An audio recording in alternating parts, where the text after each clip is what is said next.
তোমার মুখের দিকে চেয়ে আছে বাংলার ভোরের আকাশ। এদেশের গুল্মলতা ছুতে চায় পল্লবিত আঁচল তোমার। যেন এক প্রতিশ্রুতি হেঁটে যায় আমাদের কণ্টকিত কালের ভেতর। লাঞ্ছিতের আহ্বানে যেন মাটি জন্ম দিল এক শস্যগন্ধি মাটিরই কন্যাকে। ধ্বংস নয়, প্রতিশোধ নয়, প্রতিহিংসা নয়, ভালোবাসা, শান্তি ও জ্ঞান ভিত্তিক সমাজ গড়ে তুলি।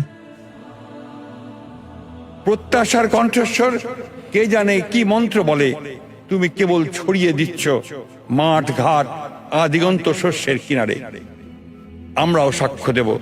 হ্যাঁ, আমরা একতা দেখেছি মাতাকে এক অনিশ্চয়ই সাঁধারে দাঁড়িয়ে আলো ডাঁড়ার মতো মেলে দিয়ে ব্যাঘ্র দুই বাহু 11 কোটির মাঝে নেমেছিল বিদ্যুৎ বিভায়। কখনো ভুলো না যেন তোমার ঘুমটায় আছে মানুষের আশার বারুদ। দেশের বাইরে আমার কোনো ঠিকানা নেই, এটাই হলো আমার ঠিকানা। ভুলো না তোমার বাক্য প্রতীক্ষিত নিঃশ্বাস জাতির অবিচল পিঙ্গলাক্ষী হে মাতৃকা, মানুষের আশাকে জাগাও।